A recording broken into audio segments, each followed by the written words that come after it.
So today we continue our theme on the swaying, the flow, right? Navigating that ebb and flow of life, the coming and going. And we focus today on that still, small voice. So as we spring forward, I invite us to perhaps consider emerging instead of springing, like Tigger might, right? Is Tigger the one with the... Yeah. I have to tell y'all, today's message I wrote for myself, so I hope you'll have take some benefit from it as well. So let's take a deep breath.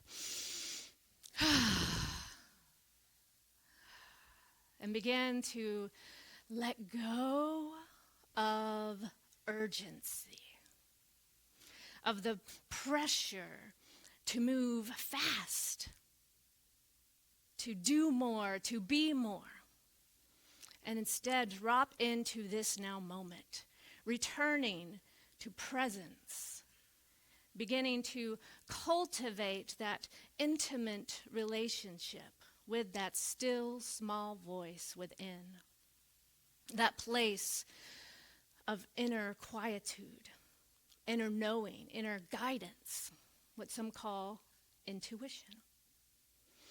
With all of the chaos and the noise in the world, this constant distractions that are vying for our attention, it could be hard to hear sometimes that inner voice.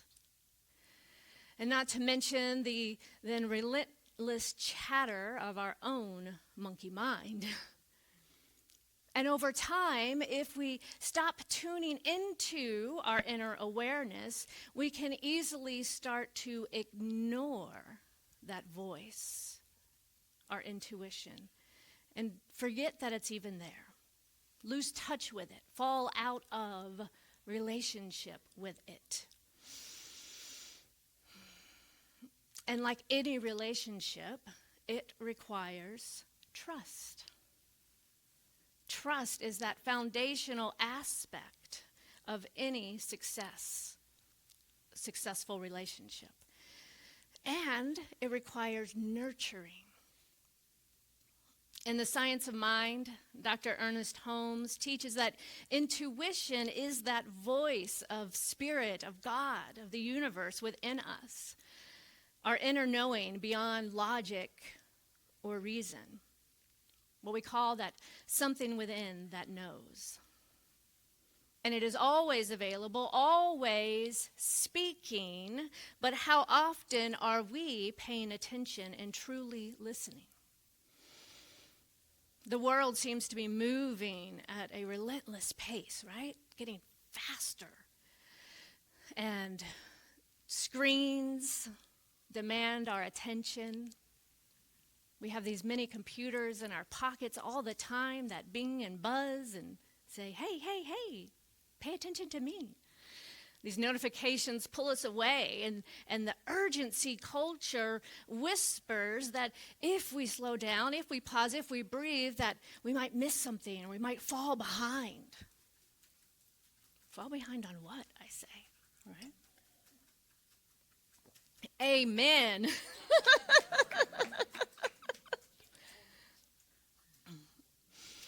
But spiritual wisdom reminds us that stillness is not stagnant.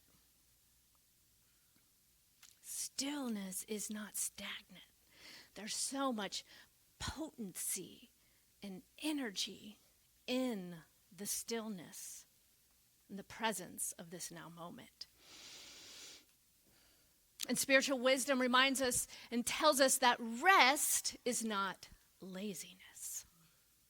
The culture doesn't tell us that, but spiritual wisdom reminds us that. And that silence is not emptiness.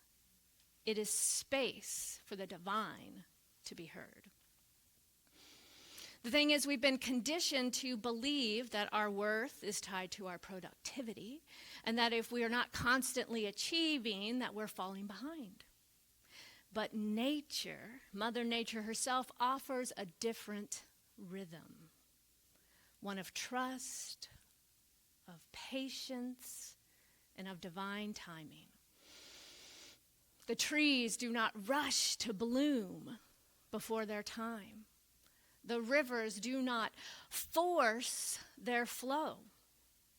There is a wisdom in surrender and in allowing life to unfold as it will, trusting that we are always being guided. So I want to give a shout out to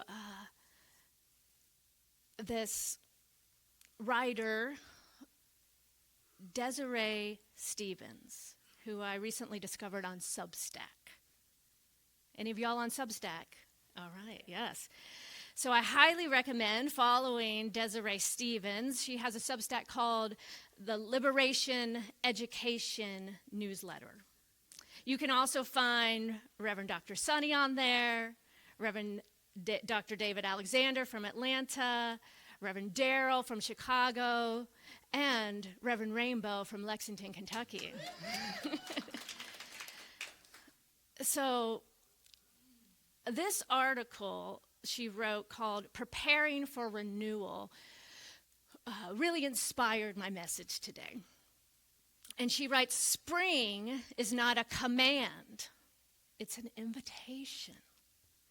A slow, deliberate opening, a stretching towards the sun, not in haste, but in deep knowing.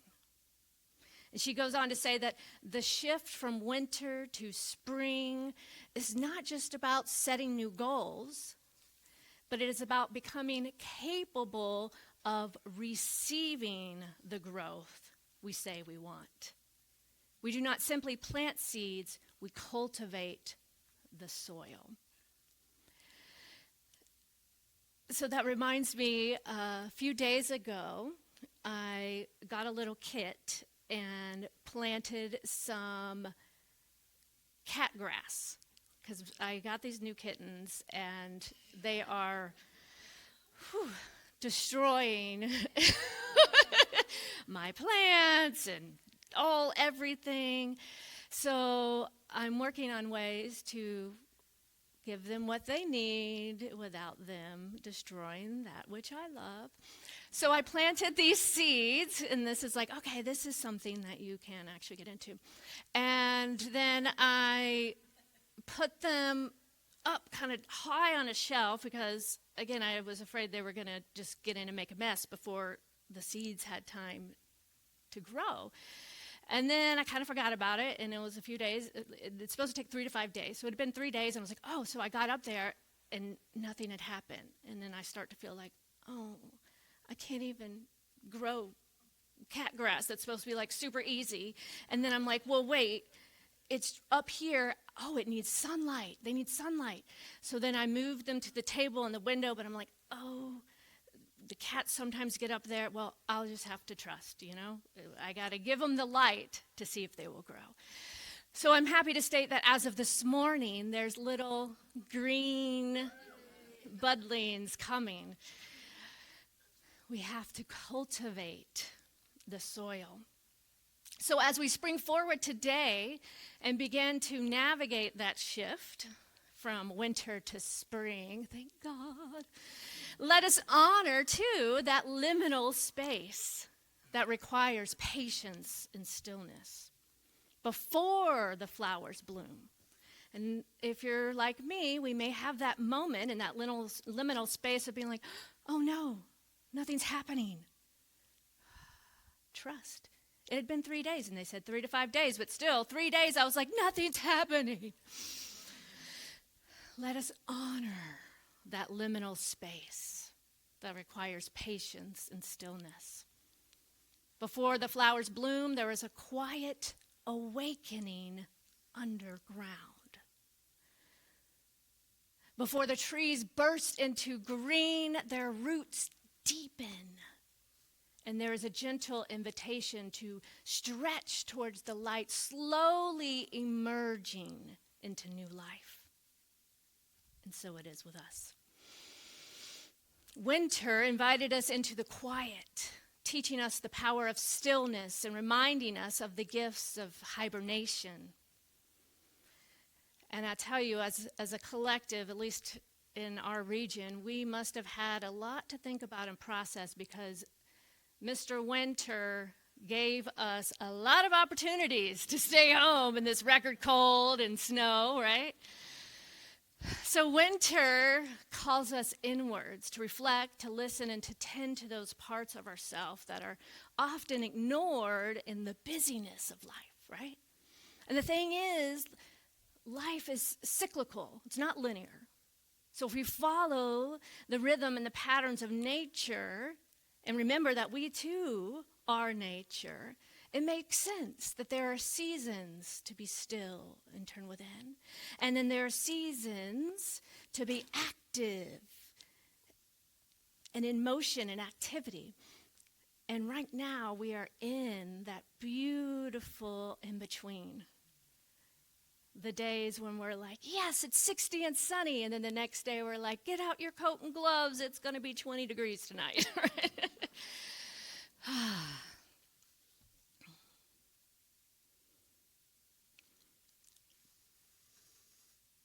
So in this time in between, the key is to remember the lessons of winter. As the days begin to grow longer with more light, and we start to welcome in the energy of the sun, what if we were to commit to walk consciously towards the light in order to not get burned or burned out? The lessons of winter are meant to be carried forward and embraced in our awareness of who we are and who we are becoming. So our practice remains to stop, pause, and breathe, and then listen, to allow that still small voice to rise above the noise. And how do we do that? We engage in our spiritual practices, right? Meditation, breath work, walking in nature, sitting in silence. These are not just spiritual practices, they are doorways to deeper knowing. They are how we clear the clutter of the mind and make space for that divine guidance. And meditation comes in many forms, right? There's guided meditations, which you can now listen to and have access to a plethora of guided meditations on YouTube and different apps like Insight Timer. You can go to our YouTube channel, and there's a meditations, guided meditations playlist there with some of our practitioners. There's also chanting or repeating certain mantras. There's coloring mandalas. There's movement meditation. So many options. So I invite you to explore and play and see what forms of meditation are working for you now. Meditation has been scientifically proven, y'all. This isn't just woo-woo stuff.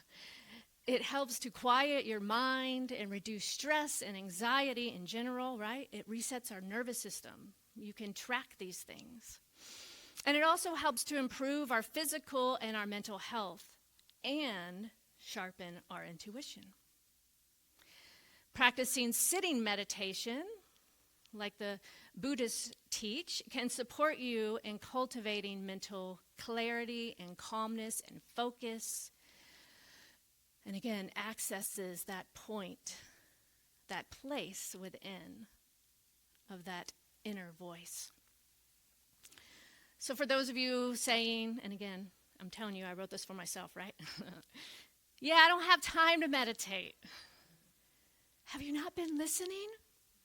This is my inner dialogue. So start where you are. Try micro moments of mindfulness meditation. So these are some of the things that I've been doing. Tell me if I'm the only one, but anyone else have the habit now of bringing their phones into the bathroom. Y'all, I'm like, can we not just take a moment? No. For any of you that are or were parents and remember that time, often the bathroom is the one place you could go to have a moment of peace because you can shut and lock that door for a few minutes. So I'm practicing not taking my phone into the bathroom. Or if I'm in public and it's with me, not reaching for it. Also, when driving, sometimes the vibe is music and singing and woo, and sometimes the vibe is, what if I just sit in silence and take this opportunity in this bubble of my car to create the silence and the space that I'm seeking? What if, when you are in line at the store, just pause and wait and practice presence instead of picking up our phone or reading the news? They still have magazines at the, barely, but there's still some magazines in the thing. Or choosing a moment of mindful connection and connecting with someone, the person ringing you up, if they are willing. Sometimes I've had a conversation with someone and then realized that they're on their phone at the same time, and I'm like, well, whatever. So sitting in silence and finding those micro moments is a place to start. And then we can begin to retrain the mind, because the more we practice, at least for me, as I sit in the silence, the easier it gets to turn off the noise and the inner dialogue.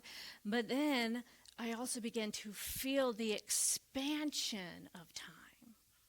Anyone else? So these practices allow us to kind of tune out from out there and tune in to in here.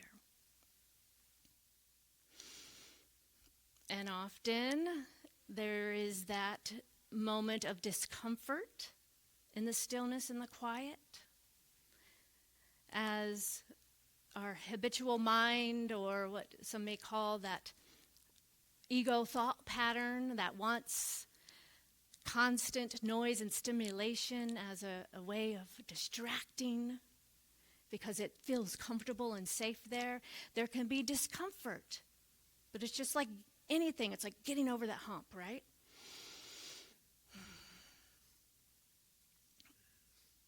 And then we can begin to distinguish the difference between the inner voice that is that monkey mind chatter and that inner voice that is our true guidance and intuition. And we're going to go into that more next week. So what happens when we truly begin to listen? We begin to move differently in the world. We have more clarity, and then we can make choices with more intention, with the words we speak and what we choose to do with our time. Because we can cultivate a practice of presence and step out of the reaction to life and move into conscious creation, creating our own world in vibration and maintaining our own energy space despite what may be occurring around us, to anchor in like those tree roots, growing deep into the love and the stillness and the source of Mother Earth, and reaching up into the vibrancy and the life and the warmth of the sun. So instead of springing forward today, rushing to the next thing, the invitation is to trust the unfolding. in due time. Begin to feel into that rhythm of your own nature. Trust the process. Make space for that insight and inspiration, for the divine nudges and the synchronicities that guide us to our highest good.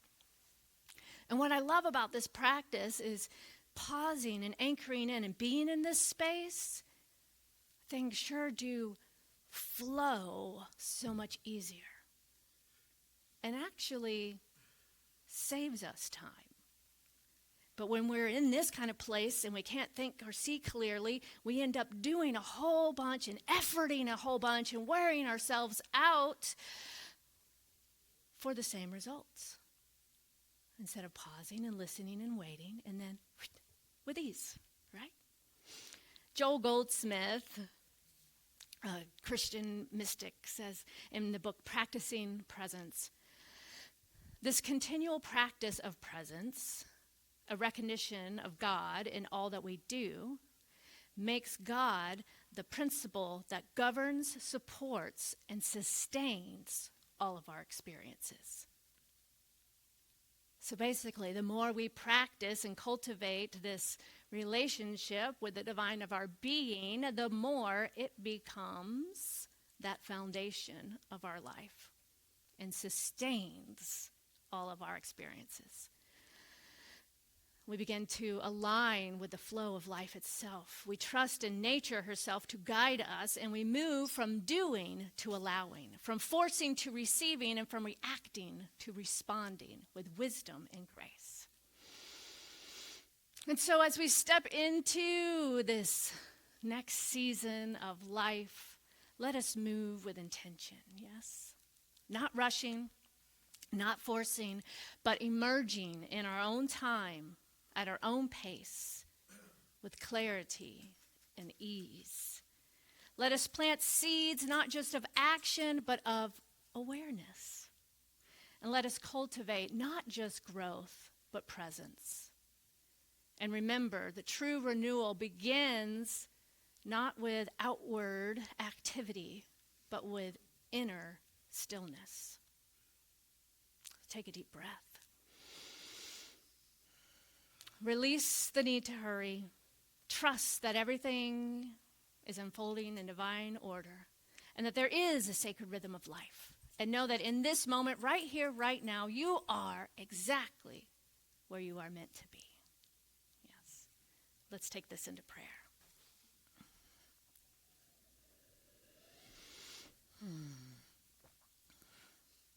Taking a deep breath.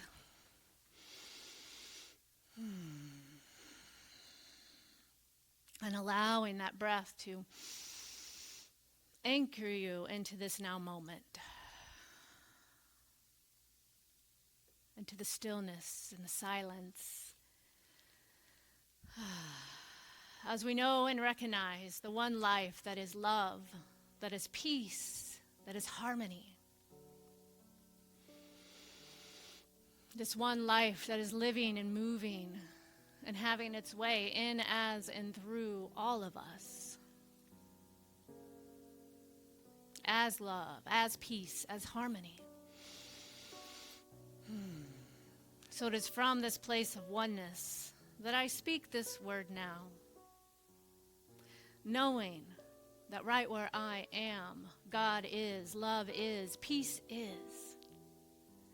And I know that I am firmly rooted and anchored, tethered to love. Secure and supported by the divine. And free and flowing with the wind. Emerging with grace at our own pace towards the light. How good it is to experience the beauty and the potential and the fullness of this now moment. There is nothing to reach for or to try to attain, but simply align and allow and flow. So what I know and claim right here, right now, is that through all of the activity of life, the coming and going, the ebbs and flows, that each of us remains anchored to that inner presence, that place within us, that wholeness that has never been hurt, harmed, and can never be hindered. That essence of who we are, that touchstone of hope and grace and goodness and the light of whatever is occurring. We can tune in, tap in, and remember who we are.